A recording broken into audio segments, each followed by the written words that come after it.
না মানুষের যদি আমরা বলি সিকিউরিটি ইজ ফার্স্ট, লাইফের সিকিউরিটি, রাইট, সবই তো খেলা, ফুটবল, এরপরে হাডুডু, এরপরে আরও দেশি যেগুলো খেলা আছে দৌড় ঝাঁপ টাপ, সবই কিন্তু খেলা। কিন্তু কোনো খেলা নিজেকে তো আত্মরক্ষায় নিয়ে যায় না। ঠিক, এটা হচ্ছে হ্যাঁ, আমরা একমাত্র যে কুম্ফু ক্যারাত যেগুলো আছে, হ্যাঁ, ফাইটিং, বক্সিং, এই মার্শাল আর্ট, এই খেলাগুলো, কিন্তু এগুলো খেলাতেও তো মানুষের নাক মুখ ফেটে যায়। দেখা যায় যে বক্সিং খেলায় নাক ফেটে মুখ ফেটে রক্ত বাড়াচ্ছে, আমরা দেখছি, আমরা যে খেলাগুলো দেখি। আর এরপরে যদি আমরা কুম্ফু ক্যারাত বলবো, এখানেও বিভিন্ন ইনস্ট্রুমেন্ট তারা শিখায়, এই যে ঘোরায়, এই সব করে। কিন্তু একমাত্র খেলা আমি আপনার সাথে কথা বলে যতটুকু জানলাম, কোনো ইনস্ট্রুমেন্ট ছাড়া, সেক্ষেত্রে এই সময়ে, এই সমাজে বা সবসময় আমরা যদি মনে করি নিজেকে সেভ করার জন্য, এই খেলাতে আপনি কত দিবেন? আরও তো খেলা আছে এখানে, নিঃসন্দেহে 100 আমি মনে করি।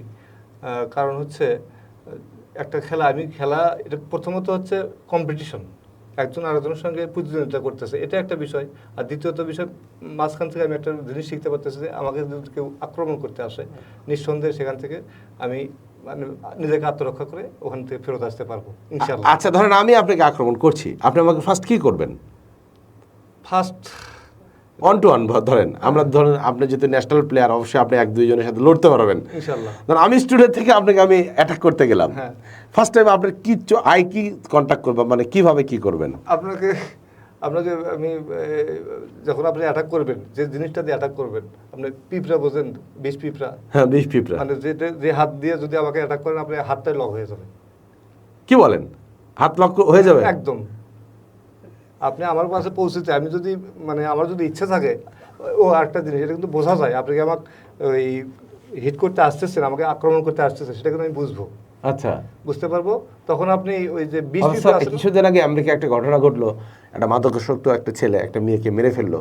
আমরা অবশ্য অনলাইন, আমরা সোশ্যাল মিডিয়াতে দেখেছি যে তার অ্যাগ্রেসিভ যে ভাব, অথচ মেয়েটা কিন্তু সাদা সিধা মনে চলে গেছে, কাছে যাওয়ার পর সে কিন্তু তাকে অ্যাটাক আচমকা মেরে দিছে। কিন্তু আপনারা কেন বুঝতে পারতেন যে তার অ্যাটিটিউড? নিঃসন্দেহে এটাও আমাদের শেখানো হয়। আচ্ছা, সেক্ষেত্রে আমি অ্যাটাক করলাম, যেন আমি হাত আপনার দিয়ে দিচ্ছি, ফার্স্ট টাইম আপনি কি করবেন আমার, মানে এখানে কি এখন দেখেন? হ্যাঁ, দেখেন, নো প্রবলেম, আমি দিছি। হ্যাঁ, হাতটা জাস্ট এখানে দিয়ে দেবো, আপনি লক এখানে ভেঙে যাবে, আপনি এখন ইচ্ছা ভেঙে যাবে, এখন ভেঙে যাবে। এই যে ভেরি গুড। হ্যান্ডশেক করতে আসছে, তাতেও বিপদ আপনার। যদি মানে আপনি যদি কোনো খারাপ উদ্দেশ্যে আসেন, তখন আমি সেটা বুঝতে পারবো, সেকেন্ডের মধ্যে ডিসিশন চেঞ্জ করতে পারবো একদম, যেভাবেই সে আসুক, যেভাবেই আসুক। ও, it's very interesting. Even that, আসলে সেক্ষেত্রে এই যে আই কন্ট্যাক্ট যখন হয় আপনার, তখন কি বডি ফিট হয়ে যাচ্ছে, বডি তৈরি হচ্ছে যে আমাকে এখন সেভ করতে হবে? কারণ ওটা এর মধ্যেই তো আমি এতদিন কাটাই আসছি, আমি এটা বুঝতে পারি, বা আমি বুঝতে পারি, মানে ট্রেনিং এর মাধ্যমে। সবচেয়ে সেনসিটিভ জায়গা কোনটা আপনাদের খেলার, একজন শত্রুপক্ষকে সেকেন্ডের মধ্যে ঘায়েল করা? গলা। এটা কোথায় করতে হয় সে জায়গাটা? এই দুই সাইডে। এটা কি সে প্র্যাকটিস করলে সে একদম সে লক হয়ে যাবে? একদম। এই যে মানুষের যে গলায় ফাঁস লাগে না, এটা তো অন্য প্রসঙ্গে চলে যাচ্ছে, মানুষের যে গলায় ফাঁস লাগে, আচ্ছা, মেবি ফাঁসটা কিন্তু এখানে লাগে না, লাগেই পাশে। রাইট। আচ্ছা, তাহলে এটা খুব সেনসিটিভ, মানে চাইলে আপনি সেকেন্ডে ওকে, মানে দম বন্ধ হোক আর যেটা হোক, এটা করা সম্ভব। আর কোন, মানে আর কি সেনসিটিভ পয়েন্টগুলো আছে? আর আছে আপনার হচ্ছে ওই মানে বিভিন্ন জয়েন্টগুলো খুলে ফেলা যাবে। আচ্ছা, মেইন কথা জয়েন্টগুলো, এবং এটা অল্প সময় নেবেন, কত সময়? 30 সেকেন্ড সর্বোচ্চ।